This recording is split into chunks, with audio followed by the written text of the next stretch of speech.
What is going on, guys? It's Yoji and I'm kinda stuck in a loop recently. Running in circles, fighting monsters automatically, grabbing loot, equipping upgrades, collecting resources, to build buildings, to boost my stats.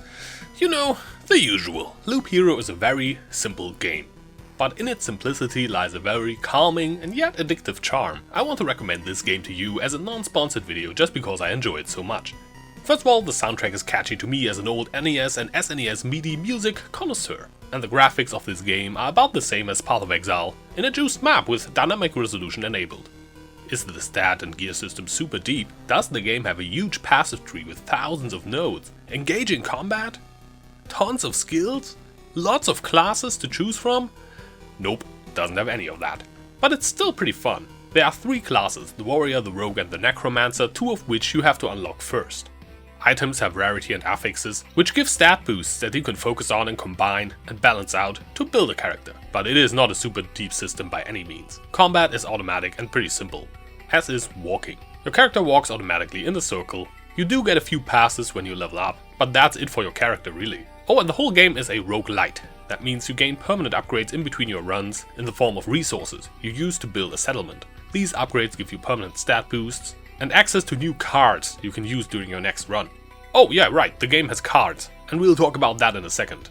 An interesting part of this whole roguelike mechanic is that there is actually a decision to be made to abort a run and safely return with all your resources, because if you die, you will lose most of what you have gathered so far in that run. That does add a really interesting layer of choice in my opinion.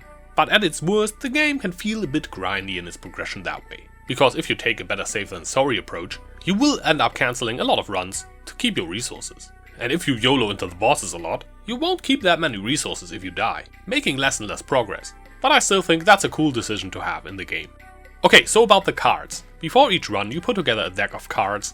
These cards then can drop as loot from enemies on top of the equipable items. These cards can be used to change the loop, so you basically build your own level, and that level your character automatically runs through over and over. Depending on what you have built with your cards, the loop will spawn monsters randomly on a timer, and each time you complete the whole lab around the loop, the level of monsters, enemies, loot, everything goes up by 1 level, and the game becomes a bit harder for your hero to complete. But the loot drops from the enemies also goes up by a level as well, making you get better gear to start equipping stuff for the higher difficulty level. As mentioned, there are cards that allow you to spawn monsters, but some also grant buffs or debuffs in an area, others give resources and so on. And this is actually where a lot of the depth of the game seems to lie, as there's quite a bit to discover. Combining certain cards and tiles by building them in specific formations or close to one another can cause new special effects, events, spawn new monsters and monster camps, give you specific loot, and so on.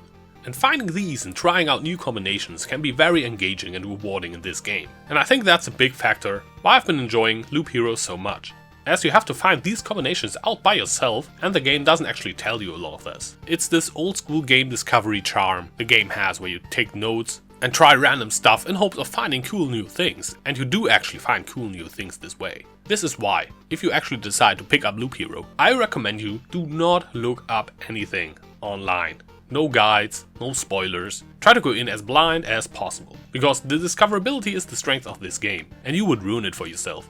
Oh, and the narrative is kinda neat too for such a simple game in my opinion. I really enjoy the post-apocalyptic, kinda dreadful and desperate and hopeless charm the game manages to transport pretty well, even with simple dialogues. Overall, I can really recommend this awesome little roguelite RPG auto battle type of game called Loop Hero that I bought for $12 on Steam the other day for some reason. I don't really know why. Leave a comment below if you tried the game out. I think it's gotten quite popular among some content creators recently. I'm Yoji, and I will see you soon.